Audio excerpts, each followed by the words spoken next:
Bom dia, crianças, bom dia, bom dia, bom dia. Muito bem, como eu já falei na live, certo? Nós vamos trabalhar esse vídeo sobre o reino dos animais. Página 140. Lembrando que nós já falamos um pouco sobre ele, né, na aula passada, deu introdução geral. E hoje, através desse vídeo, eu vou falar um pouco mais, tá bom? Eu não deu para preparar slides, porque eu estou com o notebook com problema, por isso que não preparei slides. Mas eu creio, em nome de Jesus, próxima semana vai estar resolvido, porque é bom ensinar com slides, é melhor negócio ao vivo, né? Ao vivo não, o visual é melhor, certo? Enfim, se liga nos bizus, manda o bizu para mim, porque eu sei que você assistiu a aula. Não divulga o bizu, porque os bizus são importantíssimos para as tuas notas, ok? Os animais. Bom, gente, na aula passada, a página 140, eu pedi para alguém ler, eu acho que foi Maria Antônia que leu, se não me falha a memória, ela leu o seguinte na página 140. Cadê, deixa eu ver aqui, o reino dos animais, o reino animalia, inclui milhares de seres vivos diferentes, como os insetos, estrelas do mar, as águas vivas, os peixes, as tartarugas e os seres humanos, tá? Aí ele diz, nesta unidade estudaremos a diversidade dos animais, suas características comuns e algumas de suas interações com o ambiente e com a sociedade. Beleza. Quando eu falo animal, geralmente a pessoa pensa em, sei lá, um cachorro, um gato, sempre animais vertebrados grandes. Mas o reino animal ele envolve os invertebrados e os vertebrados. Então é uma gama muito grande de seres vivos que fazem parte do reino animal, ok? Beleza. Eu falei duas coisinhas aqui, ó. Invertebrados e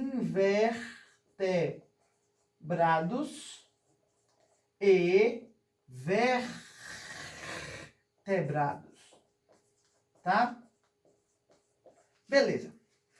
Logicamente, seguindo a linha evolutiva, primeiro vieram os invertebrados, tá? Lembre-se, o livro de vocês, ele vai nos trazer o conteúdo numa linha lógica, né? Numa linha numa linha evolutiva. Eu gosto sempre de falar dessa linha evolutiva, porque a compreensão fica melhor. Nós falamos sobre o reino Monera, né? O mais simples. Falamos sobre o reino Protista, falamos sobre o reino Fungi, falamos sobre o reino Plantae, certo? E agora sobre o reino Animal, ou reino Animalia, beleza? Observe que é uma linha. Já no reino animal, eu vou ter dividido em dois grandes grupos, os invertebrados e os vertebrados. Quando eu falo invertebrados, logicamente são animais que não possuem ossos, não possuem ossos nem ósseos e nem cartilaginosos, beleza? Primeiro bizu, invertebrado, manda para mim aí, invertebrado. Como eu dizia, os animais que fazem parte do grupo dos invertebrados, são seres que não possuem vértebras, coluna vertebral, lógico, não possui ossos, seja ele cartilaginoso ou ósseo, ok? Em contraposição, aliás, exemplo de invertebrados, aí eu vou ter aí poríferos, quinidários, eu vou ter plateumintos, nemateumintos, eu vou ter também os artrópodes, os equinodermos e os moluscos. São exemplos de seres invertebrados. Eu citei alguns filos, tá? Alguns grupos. Quando eu falo em porífero, eu vou explicar já um pouquinho sobre eles, tá?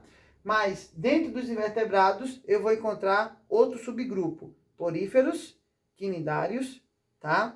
Poríferos são as esponjas do mar. Quinidários são as águas vivas e os pólipos.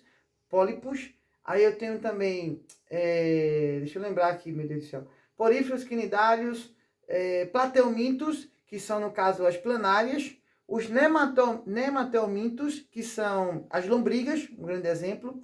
Depois eu tenho os artrópodes. As artrópodes eu vou ter insetos, vou ter aracnídeos, deixa eu ver o que mais. Quilópodes e diplópodes, por exemplo, aracnídeos, aranhas,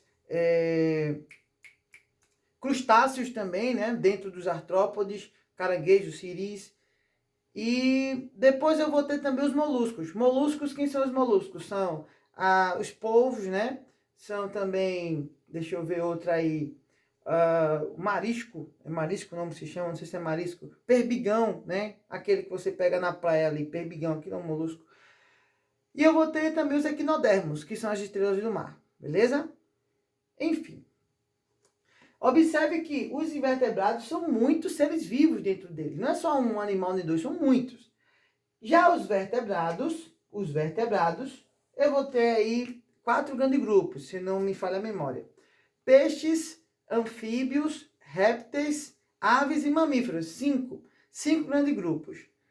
Peixes, logicamente, são os peixes, seja ele ósseo ou cartilaginoso, como o tubarão e a raia. E também eu tenho os anfíbios, né? São os anfíbios rãs, cecília, que é a cobra cega, são exemplo de anfíbios. Tem os répteis, como os lagartos, cobras, jacarés, crocodilos, crocodilos, né? E também as tartarugas. Depois eu tenho as aves, sejam elas ratitas ou carenadas. Qual a diferença? Ratitas não voam e carenadas voam. Outro bizu, ratitas. Manda para mim aí. Não é catita, não, é ratitas, tá? Depois eu tenho os mamíferos, no caso, nós, seres humanos, cachorros, gatos, leões, enfim, uma penca de mamíferos, certo? É um resumão aqui da coisa toda. Lógico que depois nos slides é bem melhor, mas é porque eu já expliquei o porquê não estou usando slide. Mas eu espero que esteja entendendo, tá bom? Invertebrados e vertebrados, ok? Vamos lá. Pega o livro, por favor. Página 142. Eu vou falar só essa página 142 e 143. Só o tema 1, bem rapidinho. Beleza. Já deu uma boa introdução, certo? Explicando aqui a diferença entre invertebrados e vertebrados. Outra coisa sobre os animais que é importante falar.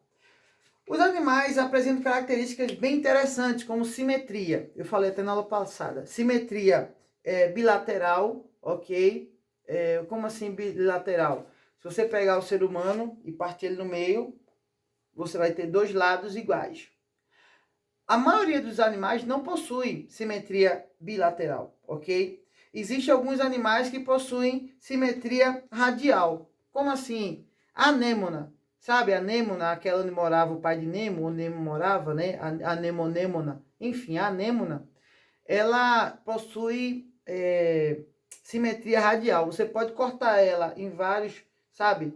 Cortar ela bastante e os pedaços vão ser iguais, ok? Isso aí é simetria radial.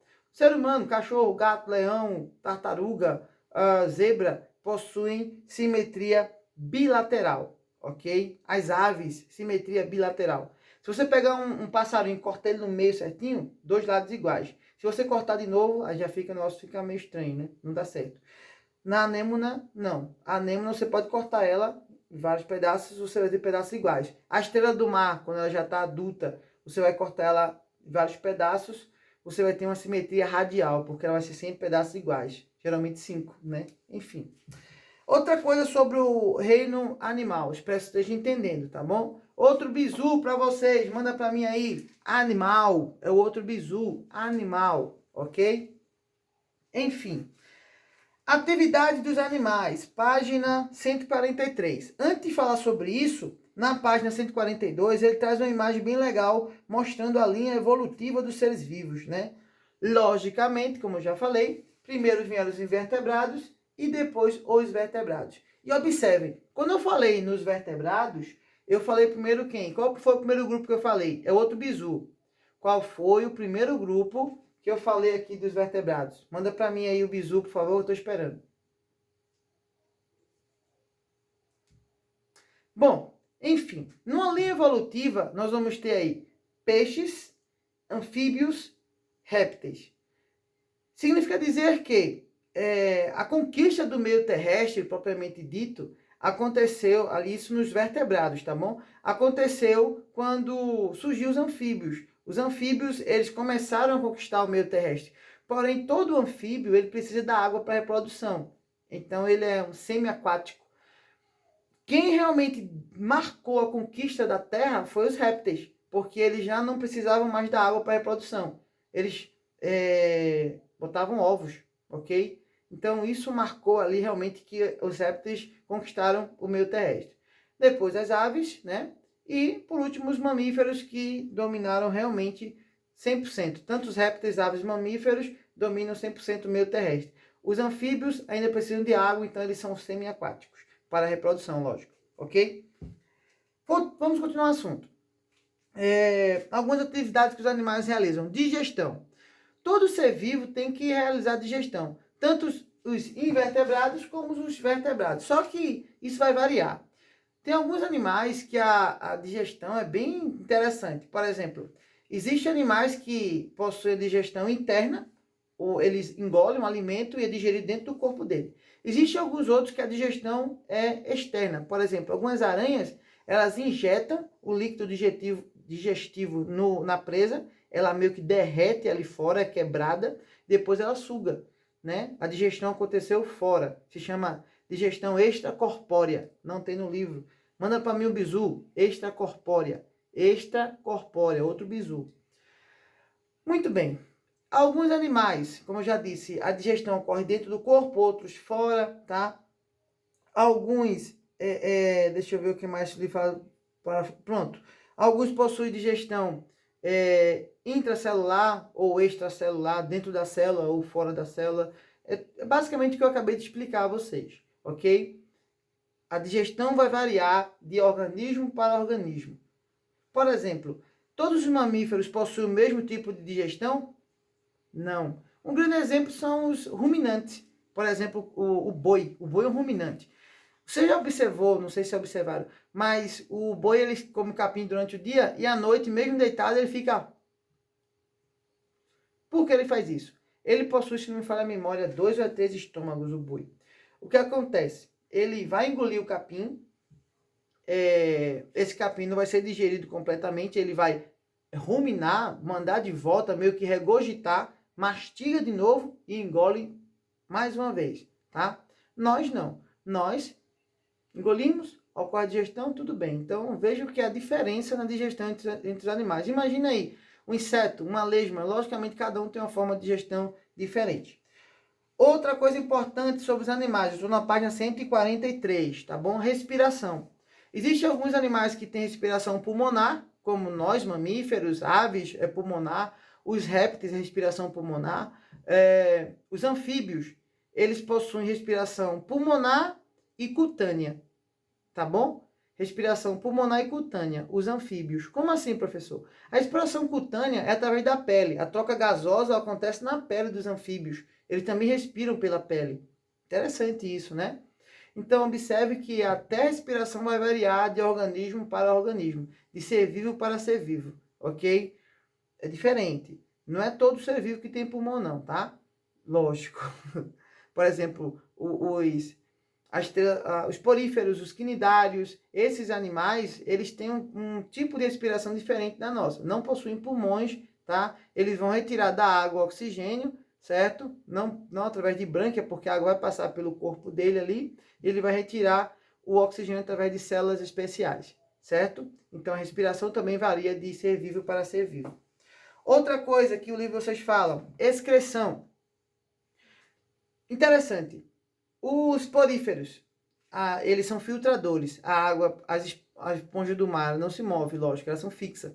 A água passa por ela e ela absorve alimento, ela elimina alimento, porque a água passa pelos poros dela. Os quinidários, no caso, as águas vivas e os pólipos, eles não possuem ânus. Então, ele vai comer e vai regurgitar, né? O as excreta pela boca. Então, ele só fala... Enfim. Continuando, crianças. Até a excreção é diferente. Os poríferos, os quinidários, os plateumintos, todos eles não têm ânus. Os nemateumintos, que são as lombrigas, são os primeiros a apresentar a estrutura anal, certo? Elas têm boca e têm ânus. Os plateumintos, quinidários, não têm ânus, só tem boca, ok? Então a excreção é diferente. Então deu para entender aí, né? Outra coisa interessante, circulação e transporte de substâncias. Existe algum sistema para o ser humano, nós temos a circulação, né? Circulação sanguínea dentro de vasos. Alguns animais, logicamente, não têm. Por exemplo, os insetos não têm esse tipo de circulação. A circulação de substância no corpo do inseto é chamado de... Eita, Jesus, deu um branco agora. É circulação ambulacral. Não, não é ambulacral, não. Deixa eu ver aqui, viu? Vou ler porque eu não lembro. Deixa eu ver a circulação dentro dos insetos. Eu acho que vocês também não têm. Né, fogo? Não tem. Eu vou pesquisar e vou mandar no WhatsApp de vocês já já, tá bom? Foi triste. Pronto. Pesquisem pra mim, fica melhor ainda. Agora deu certinho. Bota aí, pesquisem. Qual tipo de circulação dos insetos? Por exemplo. Qual o nome? Isso. A minha produção me ajudou aqui. Você viu aqui, eu tava vendo. Lacunar, certo? É o tipo de circulação de substâncias nos insetos. Lacunar. Ou circulação aberta. Ai, Jesus, muita coisa na cabeça. No caso do ser humano, a circulação é dentro de vaso, circulação fechada, beleza? Então, a circulação de substâncias também vai variar de organismo para organismo, de ser vivo para ser vivo. E, por último, e não menos importante, é a reprodução. Eu vou até pedir para a produção ver quanto tempo está esse vídeo, porque eu não quero sair da frente de vocês, não. Reprodução também vai variar de organismo para organismo. Lógico que, no caso do ser humano, a reprodução ela vai ter dois organismos, né? O macho e a fêmea. Vai haver fecundação, né? A fecundação no ser humano ela é interna, assim como em vários outros mamíferos a fecundação é interna, ou seja, o material genético masculino vai encontrar o feminino dentro do corpo da fêmea, tá? Quantos minutos? Não estou entendendo, produção. 17? Ah, sim, obrigado, produção. Enfim, repetindo, crianças. Como eu dizia a vocês aqui agora, a reprodução dos animais vai variar de organismo para organismo, ok? Alguns, a fecundação é interna, outras é externa. Por exemplo, os peixes, a fecundação é externa. A fêmea libera o ovócito na água e o macho, o material espermatozoide, também na água. Então, a fecundação ocorre fora do corpo. Nos mamíferos é interna, nos répteis é interna, nas aves também é interna e nos anfíbios é externa também. A fecundação ocorre fora do corpo da fêmea. Assim como os insetos também, os poríferos, os quinidários, são todos aí fecundação externa. Sim, tem outro grupo que eu esqueci de citar de invertebrados, anelídeos. Os anelídeos que são as sanguessugas, né? A fecundação, sanguessugas e minhocas são anelídeos. A fecundação é interna, tá? No caso, a minhoca tem fecundação cruzada. As duas minhocas, uma cruza a outra. Elas são hermafroditas. Elas possuem um órgão masculino e feminino no corpo só. Elas se fecundam, uma fecunda a outra. É meio esquisito, né? Mas é um tipo de reprodução, de fecundação que ocorre com os anelídeos. Beleza? Bom, gente, outro bizu, por favor, para nós encerrarmos a ideia dos bizus. Mandem para mim, por gentileza, fecundação. Fecundação é mais um bizu, ok? E outra coisinha para nós concluirmos a ideia. Tem um exercício, tá? Vou passar um exercício para vocês aqui agora, bem rapidinho, bem simples. E eu quero que vocês mandem para mim. A importância... Não, a importância não. Eu estava com essa questão na cabeça, Jesus. Deixa eu ver como foi. Lembrei. Muito bem. É a importância mesmo. Qual a importância dos seres vivos para a economia, né? Por exemplo, qual a importância dos poríferos? Qual a importância dos quinidários? Qual a importância dos plateumintos, nemateumintos, né? Para o ser humano. Então, a importância dele, essa é a questão. Se eu mandar para mim, faz um textinho aí, explicando a importância dos invertebrados, são importantes por isso, por isso, por isso. Deu para entender? Um texto de no máximo 20 linhas, no mínimo 15, tá bom? Escrevam e mandem para mim dentro do meu horário, belezinha? Eu espero que vocês tenham entendido. Qualquer dúvida, me chame que eu estou online, tá? Perto do final da aula, nós vamos entrar de novo na live para fazer a chamada. Beleza, gente? Então é isso aí. Fica com Deus. Vou esperar. Eu vou desligar mesmo aqui e vou sair da frente de vocês.